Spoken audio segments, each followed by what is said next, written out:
बारिश के सीज़न में हम सबका मन करता है कुछ चटपटा और क्रिस्पी खाने का।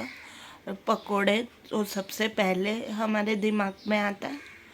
तो आज मैं आपके साथ मंचूरियन पकोड़े की रेसिपी शेयर करने वाली हूँ, और वो भी घर के अवेलेबल इंग्रेडिएंट्स में। तो आप वीडियो को बिल्कुल स्किप ना करें, एंड तक देखें। चलिए हम वीडियो को स्टार्ट करते हैं।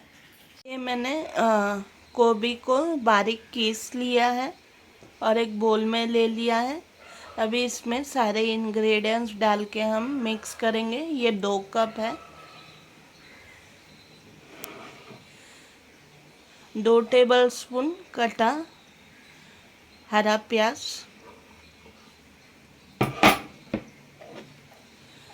1 टेबलस्पून अदरक लहसुन और हरी मिर्च का पेस्ट, ऐसे दरदरा सा पेस्ट है ये।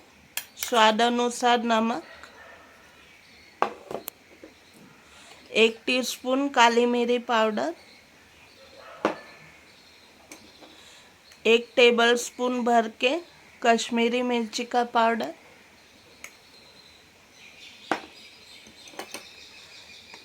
आधा टीस्पून हल्दी पाउडर, 3 टेबलस्पून अभी इसमें कॉर्नफ्लावर ऐड करेंगे,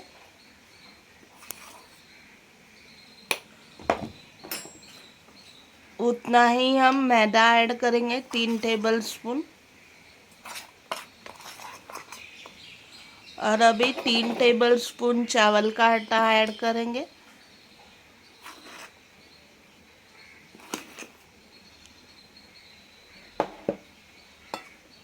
इन तीनों से अच्छी बाइंडिंग भी आएगी और अच्छा क्रिस्पीनेस भी आएगा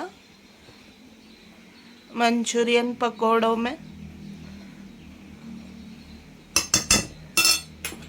1 टीस्पून जीरे का पाउडर।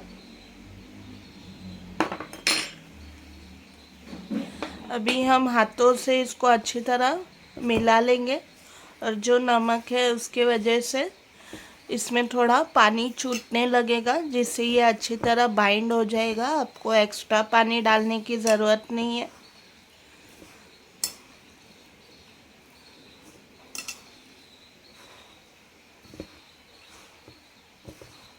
जो गोभी है वो नमक की वजह से पानी छोड़ने लगेगा।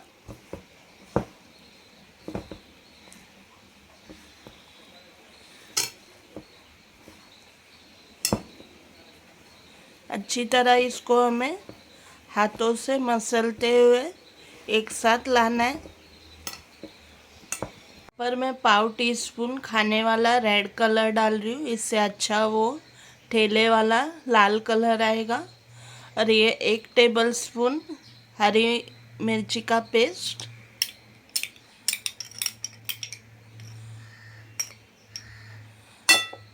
और इन सबको अभी फिर से हम अच्छी तरह मिक्स कर लेंगे।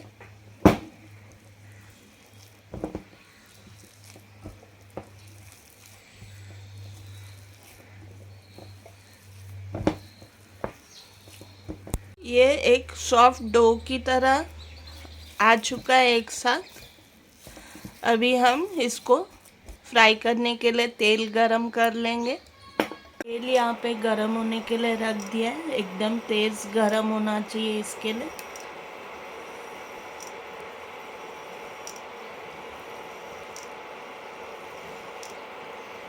में हम छोटे छोटे से पकोड़े फ्राई कर लेंगे।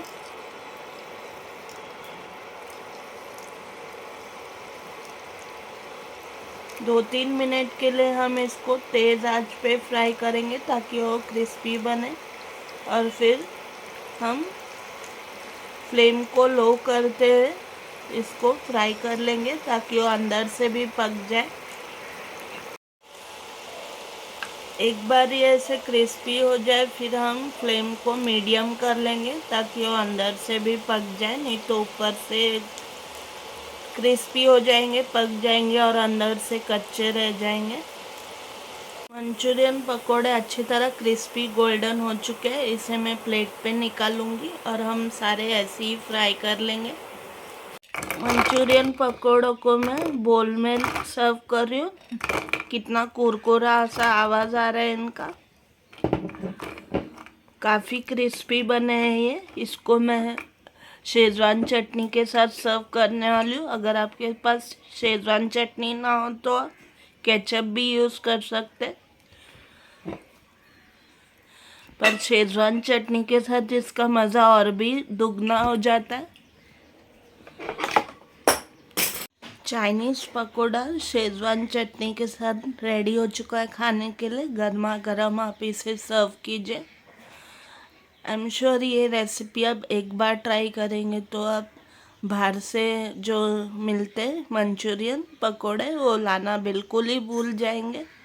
बहुत ही इजी वे में इसकी रेसिपी मैंने आपके साथ शेयर की है, तो अपने फ्रेंड्स और फैमिली के साथ ये रेसिपी ज़रूर शेयर कीजिए और मुझे अपने कमेंट सेक्शन में ज़रूर बताएं कि ये रेसिपी आपको कैसी लगी।